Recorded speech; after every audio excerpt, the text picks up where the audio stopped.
खिलाड़ी है ना तू, तो खेल भी बड़ा ही होगा तेरे साथ। कहाँ है तेरा भाई? शुक्र है कि वो यहाँ नहीं है। दिन गिनना शुरू कर दे पांडे। वक्त तुम्हारा खराब आया और दिन हम गिने।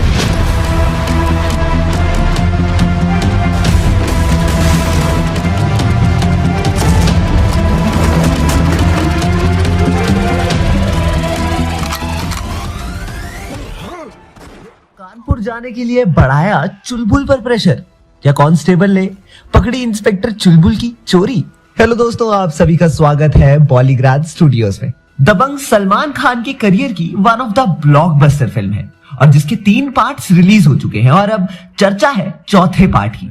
तो इसलिए हमने सोचा कि हम आपके लिए एक कहानी लाएंगे और इस वीडियो के पहले पार्ट में हमने कहानी की शुरुआत भी की थी। उसमें हमने देखा कि रात के समय में डरते हुए भागते हुए एक लड़की पुलिस की गाड़ी से टकराती है जिसका नाम है नैना यानी मौनी रॉय। उसके पीछे दरअसल कुछ गुंडे पड़े थे जो उसे छेड़ रहे थे। उन्होंने उसकी अंगूठी और चेन भी छीन ली थी और ये सब कुछ वो चुलबुल को बताती है और फिर चुलबुल करता है गुंडों की धुलाई। नैना बताती है कि वो कानपुर से भाग आई। चुलबुल उसे अपने घर ले जाता है पर रज्जो यानी कि चुलबुल की पत्नी मतलब सोनाक्षी सिन्हा को नैना कुछ पसंद नहीं आती और वैसा वो चुलबुल को बताती भी है। फिर अगले दिन जब नैना को लेकर चुलबुल पुलिस स्टेशन जाता है तब चुलबुल के एसीपी कुमार रस्तोगी यानी कुमुद मिश्रा उसे टीवी पर एक ब्रेकिंग न्यूज देखने को कहते हैं जिसे मंत्री की बेटी हुई लापता और नैना का फोटो होता है। फिर नैना चुलबुल को बताती है कि वो घर से भाग कर आई है, उसकी शादी तय हो चुकी है पर वो शादी नहीं करना चाहती। उसका मंगेतर गैर कानूनी काम करने वाला है पर उसके पिता प्रकाश त्रिपाठी यानी प्रकाश राज उसकी बात पर विश्वास नहीं कर। अब देखते हैं कि आगे क्या होता है। कुमार रस्तोगी कहते हैं, देखो ये मंत्री की बेटी है, मंत्री ने मुझे फोन किया था और अब तुम इसे लेकर कानपुर चले जाओ और उन्हें उनकी बेटी सौंप दो। चुलबुल को समझ नहीं आता कि वो क्या करे। नैना ने तो बताया है कि उसकी जबरदस्ती शादी करवाई जा रही है और उसका मंगेतर गैर कानूनी काम करता है, तो वो गैर कानूनी काम को अनदेखा कैसे कर सकता है। चुलबुल एसीपी से कहता है, सर इसकी कुछ परेशानियां हैं और वैसे भी हमें एक बहुत जरूरी ड्रग्स केस पर काम करना है। लोगों को अरेस्ट करवाना है जो यहाँ पर स्मगलिंग कर रहे हैं। उनके पीछे कौन छुपा है ये थोड़े दिनों में पता चल जाएगा। हम उस केस को छोड़कर कैसे जा सकते हैं। पर एसीपी कुछ कहने को या सुनने को तैयार ही नहीं था, वो बस उसे प्रेशराइज कर रहा था। नैना उसे बार बार कहती है कि वो कानपुर नहीं जाना चाहती पर चुलबुल के ऊपर प्रेशर आता है और फिर उसे जाना पड़ता है। वो दोनों अगले दिन निकलने वाले होते हैं तभी रज्जो चुलबुल से कहती है, सुबह से मेरा जी घबरा रहा है, मुझे कुछ ठीक नहीं लग रहा, ये लड़की भी मुझे कुछ ठीक नहीं लग रही है। चुलबुल कहता है, रज्जो रानी ये सास बहू सीरियल देखना बंद करो, कुछ नहीं होगा हमें। इसी तरह चुलबुल रज्जो की बात को इग्नोर करते हुए चला जाता है।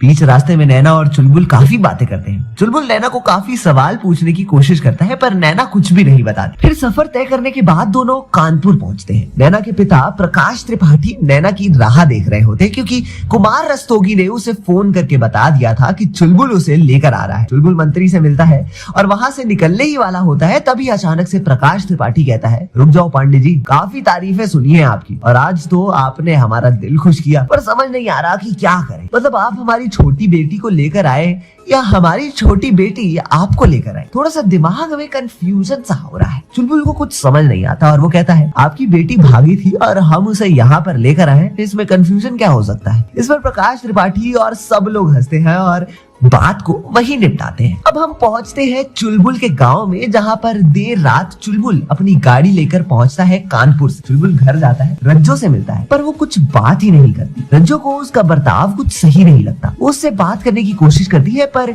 चुलबुल मुंह खोलने को तैयार नहीं था। सुबह जाकर चुलबुल का बेटा उससे बात करता है। चुलबुल भी थोड़ी बहुत बात करके रज्जो को बिना मिले पुलिस स्टेशन चला जाता है। रज्जो को समझ नहीं आ रहा था कि वो क्या हो रहा है क्योंकि चुलबुल कभी भी इतना शांत नहीं रहता था और अपने बेटे से तो बिल्कुल भी नहीं। फिर कानपुर जाकर ऐसा क्या हुआ। फिर हम देखते हैं कि पुलिस स्टेशन जाने के बाद कांस्टेबल मुरली यानी सुनील ग्रोवर चुलबुल को सलाम करता है और कहता है, सर हमें उस ड्रग केस को लेकर जांच करनी है। चुलबुल मुरली से कहता है छोड़ दो उस केस को। मुरली समझ जाता है कि कुछ तो गड़बड़ है। वो गौर करता है जिस केस को लेकर ड्रग माफिया की धुलाई करने को लेकर चुलबुल इतना एक्साइटेड होता था, उसके चेहरे पर जरा सी भी एक्साइटमेंट नहीं दिख रही। वहीं हम देखते हैं कि थोड़े दिनों बाद नैना भी उसी गांव में ढेर सारी मिठाइयां लेकर आती है। रंजो से मिलती है और उसे थैंक यू कहती है और बताती है कि वो अभी से उसी गांव में रहेगी। तो क्या होगा नैना का मकसद? कानपुर में ऐसा क्या हुआ कि बदल गया चुलबुल का अंदाज? कौन सा खेल खेला मंत्री ने? जानेंगे वीडियो के अगले पार्ट में। तब तक के लिए आप देखते रहिए हमारा चैनल पॉलीग्राफ स्टूडियोज।